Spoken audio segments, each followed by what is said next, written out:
Hello everybody and welcome back to your Jekyll and Hyde session. Last time you focused on chapter 9, which was Dr. Lanyon's narrative and his letter to Utterson explaining the events which led to his demise. This session will focus on the last chapter of the novella and on task 31 of your booklets, and this is Henry Jekyll's full statement of the case. Now please read or listen to this chapter being read in your own time, as it would take me about 30 minutes to read, and I want to keep this session as a relatively short summary of the chapter with some analysis of the key quotations. As it is a lengthy chapter, I won't go through a full list of the challenging vocabulary that you might encounter, so do look up any words you aren't familiar with and note down their meaning. In your GCSE exam, you will be given an extract from the novella, and it may come from this chapter. So it's important that you understand what is going on. To help you in this session, I will read the summaries and extracts from the booklet so you have an understanding of the overall context. But basically, this chapter is Jekyll telling Utterson why he did what he did in the form of a letter. So he talks about his upbringing, his motives and research, and then eventually his relationship with Hyde. So let's go on to the first part of the chapter, and we'll do a little bit of reading of some extracts and then picking out some key quotations and establishing what they could suggest. So at the beginning, Jekyll explains how he always felt as if he were leading and living a double life. On one hand, he was a serious and respectable person as a doctor, and he wanted to be seen as this by others. But on the other side to his character, he had to repress his desire for more fun.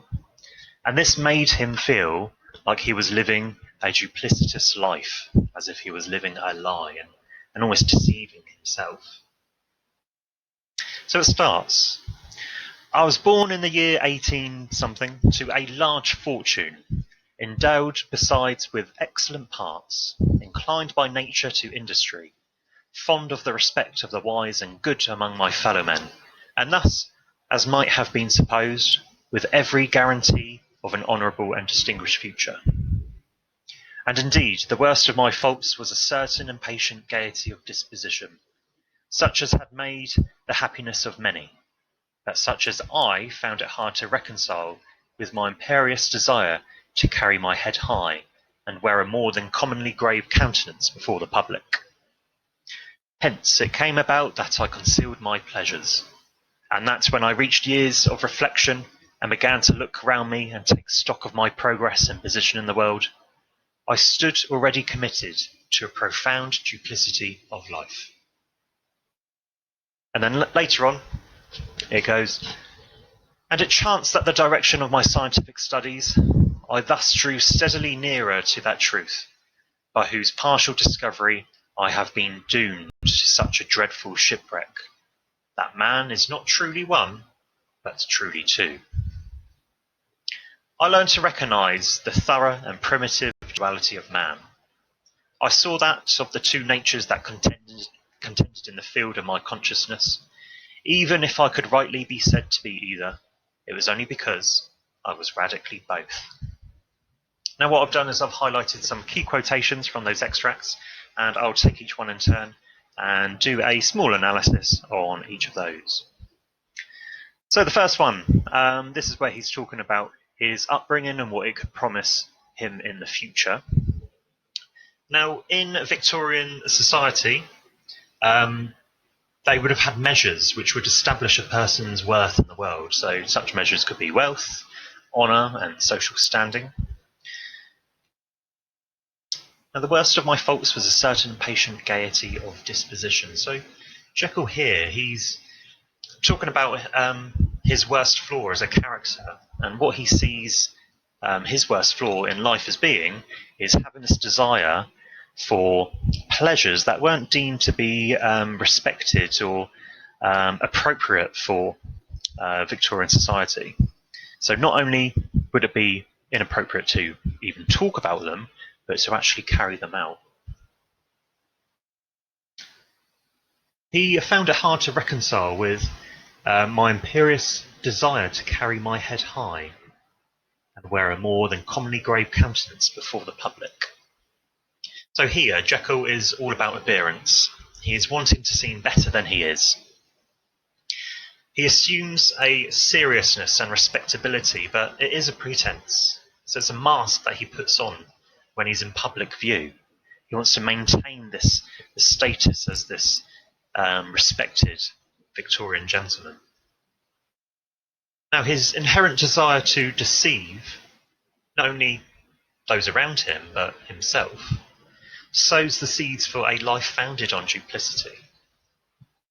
This need for appearing one way but wanting to experience another highlights the psychological consequences of the moral idealism of Victorian England. So by trying to put on this facade of being this appropriate, respected Victorian gentleman with a good reputation, and also wanting to experience those pleasures in life which aren't appropriate, that internal conflict highlights this battle that's ongoing between wanting to behave in a certain way and wanting to carry out the behaviours that actually give you pleasure in life. And with these behaviours, he concealed them. He concealed his pleasures. So he feels compelled to repress the behaviours which give him pleasure, and he does this from early on in life. And he goes on to say that he has this morbid sense of shame. Now, this is what we could call natural feelings, and these would drive him to increasingly distance himself from these, as they would seem to be quite incompatible with the serious and dignified vision that he has of himself and that he aspires to be. But in behaving like this, and he reaches some point in his adulthood after these years of reflection, by behaving like this, he has cultivated an almost complete split in his character between his socially integrated self and his secret pleasures that he wishes to indulge in.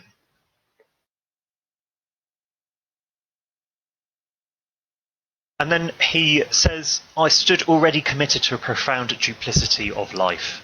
So he recognizes through repression, by repressing these feelings that he wishes, these inappropriate activities that he wants to engage in, by recognizing that this repression that he's doing is leading to this duplicitous life, as if he is deceiving himself but also deceiving others. And it's this two-way split between this sensible character who is well respected with a good reputation and this immoral pleasures that he wants to take part in.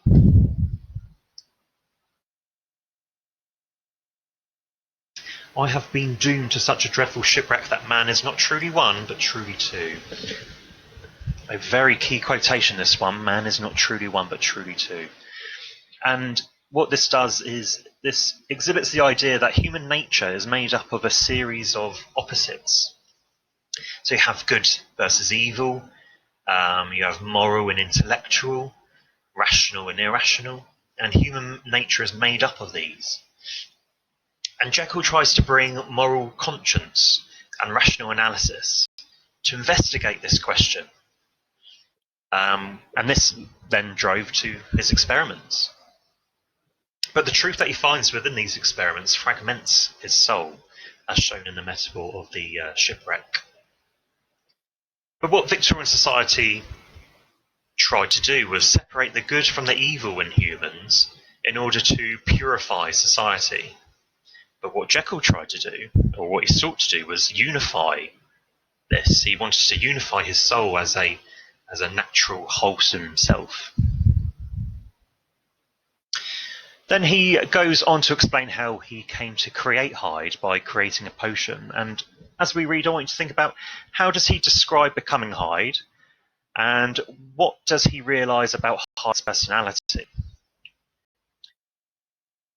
And late one accursed night I compounded the elements, watched them boil and smoke together in the glass, and when the ebullition had subsided, with a strong glow of courage, drank off the potion. the most racking pains succeeded, a grinding in the bones, deadly nausea, and a horror of the spirits that cannot be exceeded at the hour of birth or death. Then these agonies began swiftly to subside, and I came to myself as if out of a great sickness.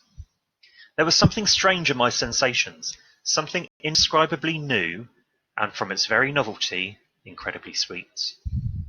I felt younger, lighter, happier in body. Within I was conscious of a heady recklessness, a current of disordered sensual images running like a mill race in my fancy, a solution of the bonds of obligation, an unknown but not an innocent freedom of the soul. I knew myself at the first breath of this new life to be more wicked, tenfold more wicked, sold a slave to my original evil, and the thought in that moment braced and delighted me like wine. I stretched out my hands, exulting in the freshness of these sensations, and in the act I was suddenly aware that I had lost in stature. I must here speak by theory alone, saying not that which I know, but that which I suppose to be most probable. The evil side of my nature, to which I had now transferred the stamping efficacy, was less robust and less developed than the good which I had just deposed. Again, in the course of my life, which had been, after all, 9/10 a life of effort, virtue, and control, it had been much less exercised and much less exhausted. And hence, as I think, it came about that Edward Hyde was so much smaller, slighter, and younger than Henry Jekyll. Even as good shone upon the countenance of the one, evil was written broadly and plainly on the face of the other. So first we'll have a look at how he describes becoming Hyde. And what Stevenson does is he uses the idea of listing to imply this increasing agony that Jekyll is experiencing. And it culminates in this realization that what he has done is extremely terrible. So what you've got first is the onomatopoeic grinding in the bones. So you've got that oral imagery there. You've then got the fatal adjective deadly before. So these are the physical sensations, and then we go on to the mental pain. And this is the horror of the spirits. So this is the realization that what he has done is extremely terrible. And then, after the agony has subsided, he talks about these sensations, and he describes, well, he doesn't. He actually says that these sensations are something indescribably new. And the fact that he uses this word indescribably suggests that he is overwhelmed by these feelings now, and that he struggles to actually find words to describe it. And because they are indescribably new, this uplifting sense of how he's feeling now is new to him. It suggests that his previous life wasn't being uplifted. It wasn't as positive as what it is now. So by actually becoming Hyde, he's actually improving himself. I was suddenly aware that I had lost in stature. Now, physically, he is shorter than Jekyll, and that's what the quotation on the surface would suggest. But it also implies that the loss of stature. Stature here means size, build, height. So, but it also implies that he has a less of a moral and social standing. He has lost that stature within society by becoming Hyde. So it suggests that Hyde's character is less than Jekyll's.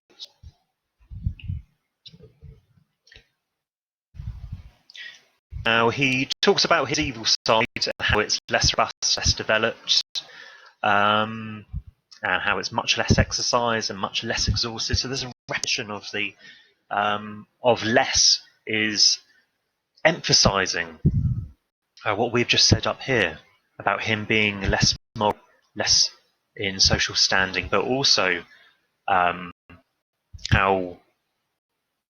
Jekyll has actually used the side of him much less. So whilst that Hyde appears younger, it also implies that this side to Jekyll's nature has not developed like his other side has. Because up until now, this evil side, has been suppressed. And he says about 9/10 of his life has been by trying to control these pleasures that he wishes to indulge in. Now, question 2 in your booklet says, how does Jekyll explain the strong reactions of hatred and disgust that he got when he was Hyde? So how do the public view him? How does he view himself? So he says, I have observed that when I wore the semblance of Edward Hyde, none could come near to me at first without a visible misgiving of the flesh. This, as I take it, was because all human beings, as we meet them, are commingled out of good and evil, and Edward Hyde, alone in the ranks of mankind, was pure evil. So where you've got this idea saying about none could come near to me at first without a visible misgiving of the flesh, it shows that they are visibly taken aback by Hyde's physical appearance. They are disgusted in how he looks, and they cannot approach him. But what Jekyll then says down here, what he hypothesizes, is because he feels that humans are a mixture of good and evil. But Edward Hyde is just pure evil. And because he is pure evil, he is alone in the world. He is an outsider. He is different.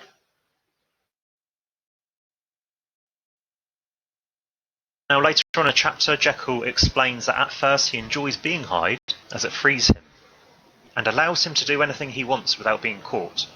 But it becomes like a drug. He cannot resist becoming Hyde and falls into slavery. He doesn't feel responsible for Hyde's behaviour, but after the murder of Carew, he knew that he needed to stop and never become Hyde again, as it was becoming too dangerous. And we need to remember that if Hyde is hung for murder, Jekyll will die too. So Jekyll says about how my new power tempted me and I fell in slavery. Now the use of the verb tempted, you've got the idea of temptations. So he feels that he couldn't resist the temptations that he previously suppressed until, now he feels that he is not in control of when he indulges in these temptations, because he becomes Hyde without actually taking the potion. And he wakes up. Going to bed as Jekyll, he then wakes up as Hyde. So he now, by not being able to control when he becomes Hyde, suggests that he cannot control when he has these temptations that he previously suppressed. But the use of this, felt in slavery, use of slavery here implies that he's now forced to succumb to the evil side of him. It's not by choice now. He's being forced to do it, as if he is enslaved in his own evil self. By being forced to do something, he doesn't have control of this. He has lost control. So the idea of slavery implies that. He then uses this simile here to assume like a thick cloak, that's to hide, a thick cloak. This idea of a cloak being something to hide, to keep it away from people's eyes, and this links to the theme of secrecy. So Hyde becomes a literal hiding place for Jekyll. It was Hyde alone that was guilty. Now, what Jekyll is doing here is he is almost providing a justification for Hyde's immoral actions. And he wants to make himself seem innocent, as in Jekyll seem innocent, by simply blaming Hyde for everything and ignoring his own responsibility. Now, this is completely ironic, because as the creator of Hyde, Jekyll himself is operating on free will. He went ahead and you got this potion, he drank the potion, so it's free will by actually drinking the potion to become Hyde. And it's Hyde that's carrying out these deeds. But it is Jekyll actually doing this. it's Jekyll that transforming himself into Hyde in order to do this. It's completely ironic. And by doing this, he's able to continue this sinful existence. But the fact that he's actually mentioning this in the letter, it was Hyde that was guilty. By externalizing these views, it's as he's actually subliminally getting across his guilt. We can see right through this. He is guilty by externalizing these views. He feels that he needs to get this out there for us to believe, or for us to believe, but he is still guilty. Now, by trying to play the saint, so to offset the bad deeds that he did, he's actually acknowledging the fact that he was indeed guilty himself. But he may have to push the blame off on Hyde, but we need to remember that Hyde is part of Jekyll. Hyde is a different person. Jekyll is within inside him. Hyde is within inside Jekyll as well. And Jekyll simply could not deny that. And because he can't deny that, he needs to accept the responsibility that Hyde's actions are Jekyll's actions as well. Now, a moment before I had been safe of all men's respects, wealthy, beloved, the cloth laying for me in the dining room at home, and now I was the common quarry of mankind, hunted, houseless, a known murderer, thralled to the gallows. So what Jekyll is doing here is he's almost summarising the change in the way that people view him from being this well-respected, moral guided Victorian gentleman, good reputation, to now becoming this very negative image where he is committing crime. He's almost like he's prey. By being hunted, he's prey.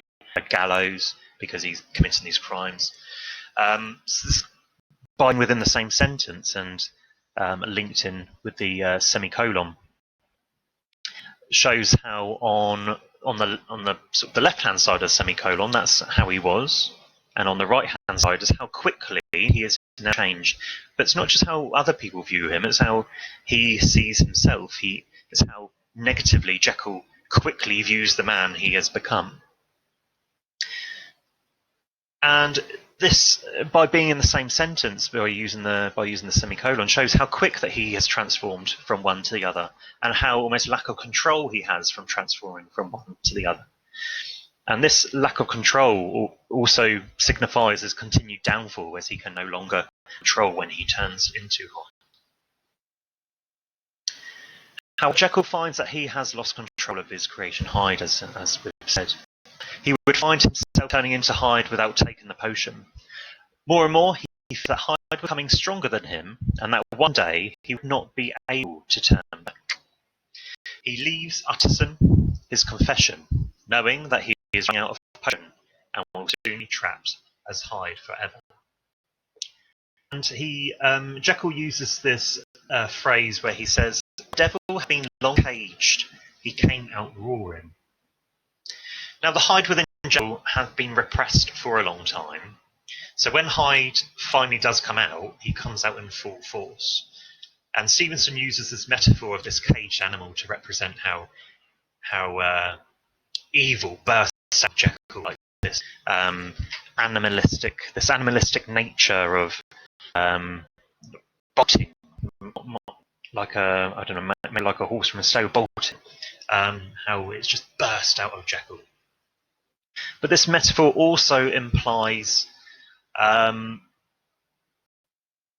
you've got this idea of this a caged, almost like a caged animal, and an animal who's meant to be a wild animal is meant to be free and run wild on the earth, is being forcibly locked away. Being caged is being forcibly locked away.